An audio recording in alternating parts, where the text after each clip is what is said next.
Hello everyone, welcome back to my new blog. कैसे हैं आप सभी लोग। आशा करती हूँ कि आप सभी लोग बहुत ही बढ़िया होंगे, स्वस्थ होंगे और अपने एग्ज़ाम की प्रिपरेशन बहुत बढ़िया तरीके से कर रहे होंगे।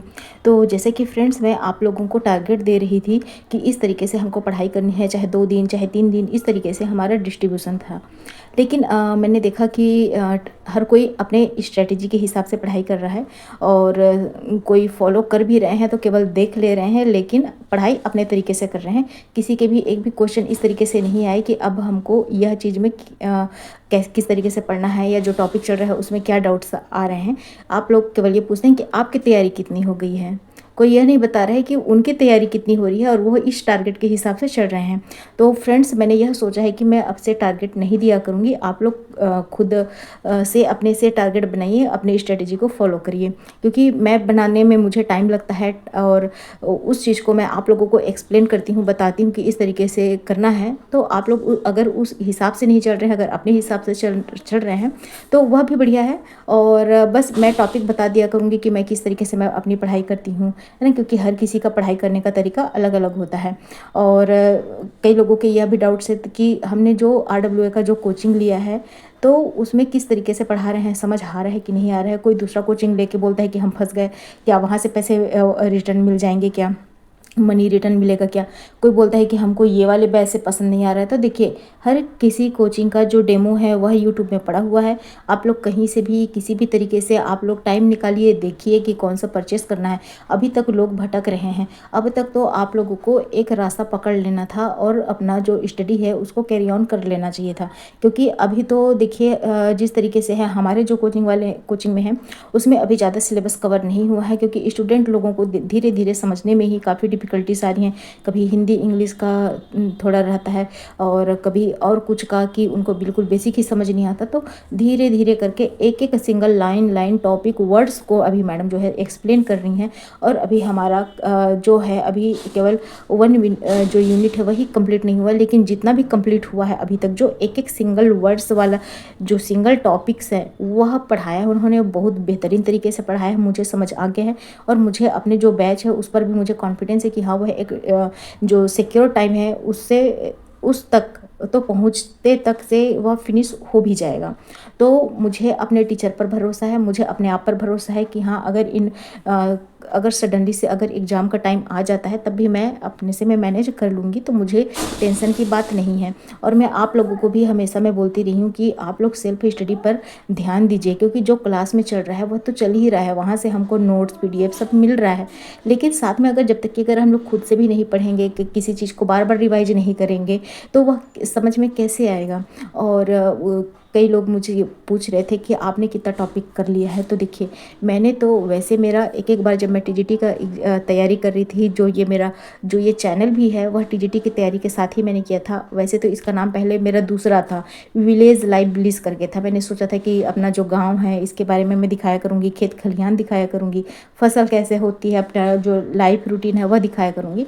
लेकिन पता नहीं कब मैंने ये एजुकेशन साइड मैंने अपना रूह कर लिया। मतलब पढ़ाई तो करती थी, लेकिन मैं इसको सिक्योर करके रखना चाहती थी, किसी को हाईलाइट नहीं करना चाहती थी। अब मुझे खुद भी नहीं पता चला कि कब मैं धीरे धीरे यह मतलब कि अपने ही जो मैं पढ़ाई करी हूँ उसी के बारे में मैं बताने लग गई। और आज देखिए, मैं ये सब के बारे में मैं आप लोगों से एक्सप्लेन करके, आप लोगों के बारे में जानकर, अपने बारे में जो मुझे नॉलेज रहती है वही मैं आप शेयर करने लग गई हूँ। तो चलिए, ये तो कोई बात नहीं है। अच्छी बात है कि अगर हम किसी को कुछ जानकारी दे ले रहे हैं या फिर आपसे मुझे काफ़ी कुछ सीखने को मिलता है। आपके क्वेश्चन जो रहते हैं उसको भी मैं सर्च करके मैं कोशिश करती हूँ कि आपको एक सही आइडिया दे पाऊँ। तो चलिए, यह तो हमारे जो भी ज्ञान है, नॉलेज है, उसका आदान प्रदान है। अब जो अभी मैं आगे आने जो इसी वीडियो में आगे साइड में मैं अटैच कर रही हूँ कि जो हमारे कोचिंग में चल रहा है उसका PDF फॉर्म किस तरीके से मैडम प्रोवाइड करनी है। तो लास्ट तक बने रहिए। और जितने लोगों को वहाँ पर भी कंप्लेन रहता है कि मैडम तो 2 PDF दे रही हैं और तो तैयारी कैसे होगी, एक समझ आ रहा है एक समझ नहीं आ रहा है, तो देखिए, आपको दोनों को समझने की ज़रूरत नहीं है। आपको जो दोनों PDF में से आपको जो समझ में आ रहा है वो करिए। हम लोगों को तो एक तरीके से एक ही टॉपिक के 3 चीज़ मिल रही हैं। समझने वाले के लिए बहुत कुछ है और ना समझने वाले के लिए कुछ भी नहीं है। तो चलिए, लास्ट तक बने रहिए, बी कंटिन्यूड।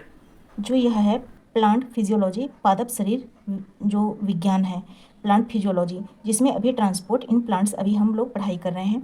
और यह किस तरीके से है, यह तो एक पीडीएफ फॉर्म में है, जो कि इस तरीके से हमको पूरा सिलेबस हमको क्या पढ़ना है यह मिला हुआ है। यही चीज़ हमारा जो है एलटी में है, जीआईसी में है, टीजीटी में है।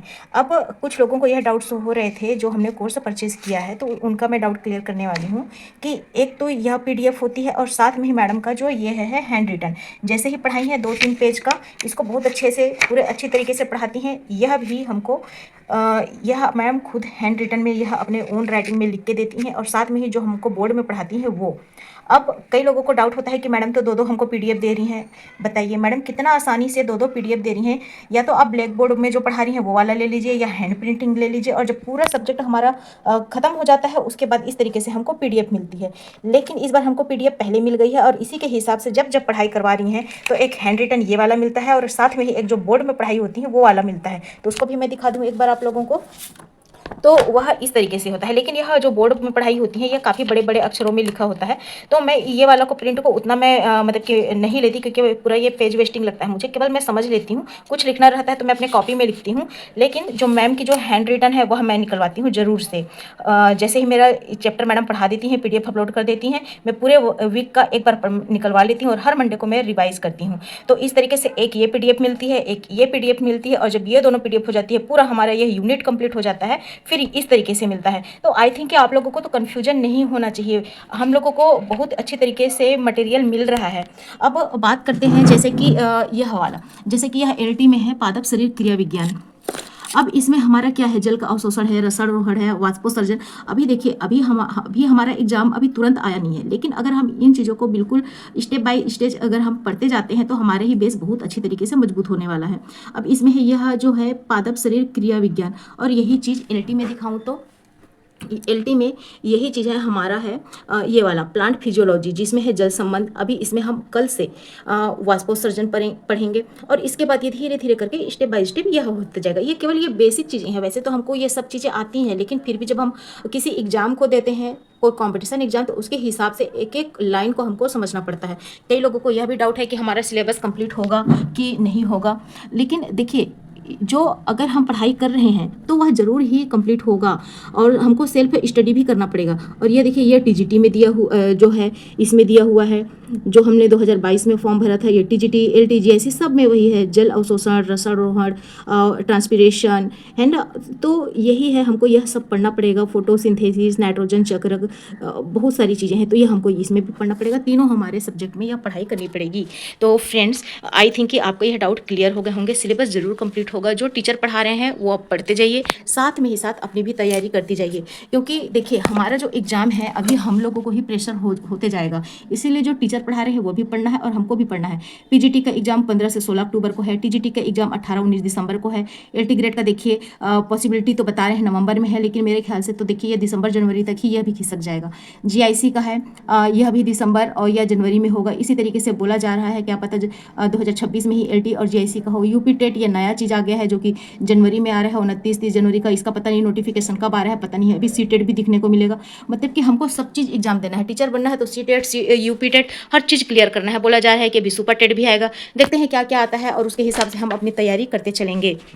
तो फ्रेंड्स बस मेरा बोलना यही है कि जैसे जैसे आप अपने काम को ईजी बनाते जाएंगे वैसे वैसे काम ईजी होता जाएगा। अब देखिए कई लोगों को हिंदी में परेशानी, कई लोगों को इंग्लिश में परेशानी, तो उसी तरीके से जो हमारा कोचिंग का है ना वह डिले होता गया, क्योंकि लोग समझ नहीं पा रहे थे। अब धीरे धीरे समझना स्टार्ट कर दिए हैं, तो सब चीज़ें बहुत ही अच्छी तरीके से हो रहा है और समझ भी आने लग रहा है। और अब हम लोग सीधे मैडम जो है वो पीडीएफ से पढ़ाना स्टार्ट करेंगी और उसी के हिसाब से कंटिन्यू अब स्पीड से हमारा होता जाएगा।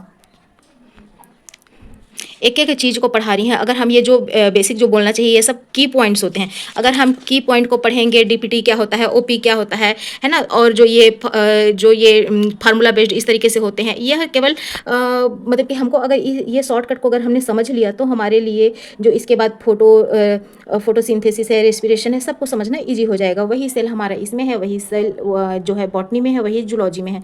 तो इस तरीके से कीवर्ड्स को समझने में देर लगता है, किसी को समझ आता है किसी को नहीं आता है। तो इस तरीके से ही लिए यही है, हमको मतलब कि इस तरीके से हमको पढ़ाया जाता है और काफ़ी अच्छे तरीके से समझ में भी आ रहा है। काफ़ी लोगों को इसे मतलब कि समझ आ जाएगा, अच्छे तरीके से पढ़ाई कर लेंगे।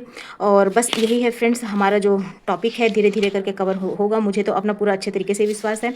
और जैसे मैडम कुछ पढ़ाती हैं तो उसको मैं नोट भी कर लेती हूँ, क्योंकि जो मैडम लिखाती हैं बोर्ड में, तो ये होता है कि जो हमारे पास जो यह नोट्स है, इसी में अगर हम लिख लेते हैं तो हमको और आसान हो जाती है। तो जिस तरीके से मैडम पढ़ा रही है उनके साथ में पढ़ना है, उनके क्लास होने के बाद भी, पहले भी, साथ में अपने से भी खुद भी कुछ सेल्फ प्रिपरेशन करना है। तो आज के लिए इतना ही। आई थिंक कि आप लोगों को समझ आ गया होगा कि हमको कैसे पढ़ना है, क्या पढ़ना है। अभी हमारा डीपीटी टोनिसिटी ये सारा खत्म हो चुका है, और उसके बाद से अब हम लोग जो है ट्रांसपिरेशन जो है वह कल से पढ़ाई करेंगे। तो आज के लिए इतना ही फ्रेंड, धन्यवाद, थैंक्स फॉर वॉचिंग।